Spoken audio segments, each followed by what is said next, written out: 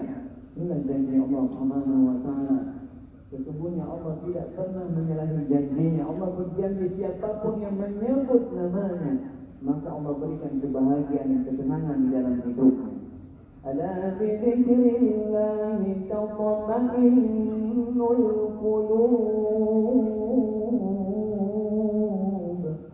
بلى يا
Allah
اللهم صل على محمد وعلى آل محمد وسلم اللهم صل على محمد وعلى آل محمد وسلم اللهم صل على محمد وعلى آل محمد وسلم اللهم صل على محمد وعلى آل محمد وسلم اللهم صل على محمد وعلى آل محمد وسلم اللهم صل على محمد وعلى آل محمد وسلم اللهم صل على محمد وعلى آل محمد وسلم صل يا رب وسلم على جميع الأنبياء والمرسلين وآل كل أجمعين والحمد لله رب العالمين على أشرف العالمين سيدنا محمد الصلوات على أفضل العالمين سيدنا محمد الصلوات على أكمل العالمين سيدنا محمد الصلوات صلوات الله تعالى وملائكته وأنبيائه ورسله وجميع خلقه على محمد وعلى آل محمد عليه وعليهم السلام ورحمة الله تعالى وبركاته ورضي الله تبارك وتعالى عن سادتنا أصحاب رسول الله أجمعين وعن التابعين بإحسان وعن أئمة المجتهدين الماضين وعن علماء المتقين وعن أولياء الصالحين وعن مشايخنا في الطريقة النقشبندية العالية قدس الله تعالى أرواحه الزكية ونور الله تعالى روحته المباركة وعاد الله تعالى علينا بالبركات والفيوضات الدائمة والحمد لله رب العالمين. الفاتحة. أعوذ بالله من الشيطان الرجيم. بسم الله الرحمن الرحيم. الحمد لله رب العالمين الرحمن الرحيم مالك يوم الدين إياك نعبد وإياك نستعين اهدنا الصراط المستقيم صراط الذين أنعمت عليهم غير المغضوب عليهم ولا الضالين آمين. سبحان ربي العلي الأعلى الوهاب. Mari sama-sama kita berdoa. Angkat tangan. Semuanya angkat tangan. Bismillahirrahmanirrahim. Alhamdulillahi Rabbil Alamin. Hamdan yuwafi ni'amahu wa yukafi'u mazidah. Ya Rabbana lakal hamdu kama yanbaghi li jalali wajhikal karim wa 'azimi sultanik.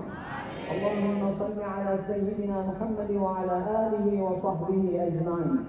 Allahumma a'inna ala dhikrika wa shukrika wa husni 'ibadatik. اللهم اجعل أول مجلسنا هذا صلاحا وأوسطه فلاحا وآخره نجاحا. اللهم اجعل أوله رحمة وأوسطه نعمة وآخره تكريمة ومغفرة برحمتك يا أرحم الراحمين يا أرحم الراحمين. يا الله dengan rahmatmu ya Rabb. Engkau telah hadirkan kami di sini ya Rabb. Engkau telah kumpulkan kami ya Rabb, di mana kami bersungguh-sungguh memujimu, mengagungkanmu ya Allah. Kami bersyukur ya Allah atas semua nikmat-nikmatmu ya Allah. Ya Allah, hari ini ya Allah, di bulan suci Ramadan ini pandang kami ya Allah dengan pandangan kasih sayangmu, rahmatmu dan ampunanmu ya Allah.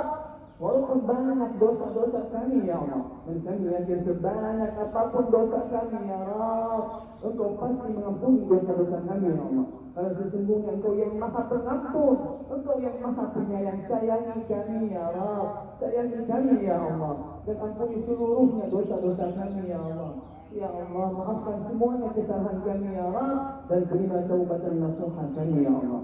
Ya Allah, Ampuni dosa-dosa kedua orang tua kami ya Allah. Sayangi kedua orang tua kami ya Rabb.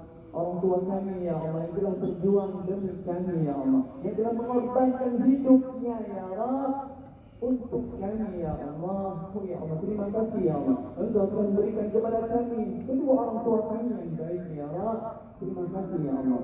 Ya Allah, angkat derajat kedua orang tua kami ya Allah, hilangkan kesusahan hidupnya ya Allah. Orang tua kami yang saat ini sedang sakit, sembuhkan penyakit-penyakitnya ya Allah. Oh ya Allah, ya Allah, masukkan kedua orang tua kami di surga ya Allah. Ya Rahman ya Rahim, kami yakin ya Allah, hari ini Kau pasti memberikan pahala kepada kami ya Allah. Berikan pahala itu seluruhnya kepada kedua orang tua kami ya Allah. Hilangkan kesusahan hidupnya ya Allah. Jauhkan mereka dari bala dan musibah ya Allah.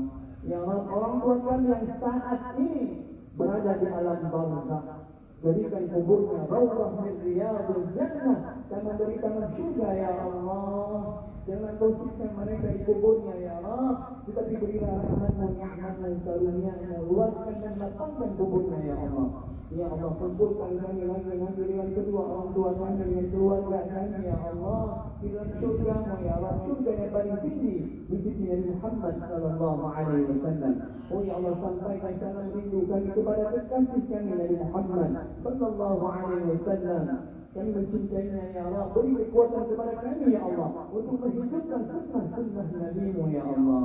Ya Rabb, ya Rahman ya Rahim, perbaiki akhlak kami ya Allah. Beri akhlak yang baik, akhlak yang santun, lembutkan hati kami ya Allah. Hilangkan sifat iri dan dengki di hati kami ya Allah. Hilangkan kemarahan dan dendam ya Rabb. Jadikan kami hamba-Mu yang suka memaafkan ya Allah. Bahkan siapapun yang pernah menyakiti kami, yang menzalimi kami, maafkan mereka dan ampuni dosa mereka ya Allah. Demi kemuliaan Nabi Muhammad sallallahu alaihi wasallam. Oh ya Allah, hari ini kami bahagia ya Rabb.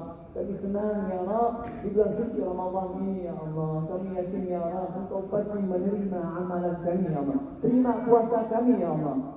Terima zikir kami, terima salawat kami, terima doa-doa kami ya Rabb. Ya Rabb, ya Arhamar Rahimin. Ya Allah, jadikan kami ya Allah anak-anak yang saleh dan salihah. Jadikan kami anak-anak yang baik ya Allah. Berikan kepada kami ilmu Allah. Jadikan kami hamba-Mu yang meninggalkan larangan-larangan-Mu ya Allah. Ya Allah, jaga kami ya Allah, lindungi kami ya Allah, selamatkan iman kami ya Rabb dari pengaruh-pengaruh syaitan, bisikan-bisi Dajjal di akhir zaman. Ya Rabb, ya Rabb, kabulkan doa kami ya Allah, kabulkan doa kami ya Rahman ya Rahim. Ya Allah, Engkau ridha kepada kami ya Allah, ridhai kami ya Allah, berkahi hidup kami ya Allah, berkahi rezeki kami ya Allah, berkahi keluarga kami ya Allah, berkahi ilmu kami ya Allah. Ya Allah, ya Rabb, kami milik-Mu ya Allah. Inna lillahi wa inna ilaihi raji'un. Dan suatu saat ya Rabb, Engkau pasti akan seluruhnya di hadapan-Mu ya Rabb. Apa-apa yang telah kami buat di dunia ini, tolong kami ya Allah, tolong kami ya Rahman ya Rahim. Ya Allah, saat kami akan kembali kepada-Mu ya Rabb, saat detik-detik terakhir hidup kami ya Allah, wafatkanlah kami dalam keadaan husnul khatimah, dalam keadaan kami beriman ya Allah, dalam keadaan kami mampu mengucapkan kalimat la ilaha illallah Muhammadur Rasulullah. ربنا آتنا في الدنيا حسنة وفي الآخرة حسنة وقنا عذاب النار. وصلى الله على سيدنا محمد وعلى آله وصحبه وسلم. سبحان ربك رب العزة عما يصفون وسلام على المرسلين والحمد لله رب العالمين. الفاتحة. ورحمة الله. أعوذ بالله من الشيطان الرجيم. بسم الله الرحمن الرحيم. الحمد لله رب العالمين الرحمن الرحيم مالك يوم الدين إياك نعبد وإياك نستعين اهدنا الصراط المستقيم صراط الذين أنعمت عليهم غير المغضوب عليهم ولا الضالين.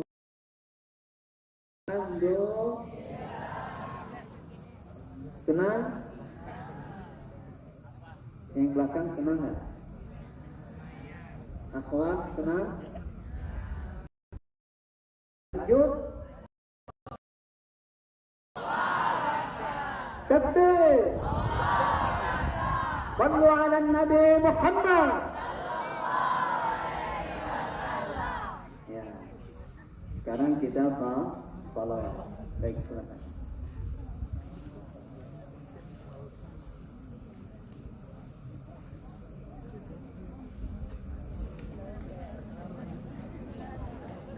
Jadi ketika kita salawat, kira-kira ya, salawat kita sampai tidak kepada Rasulullah?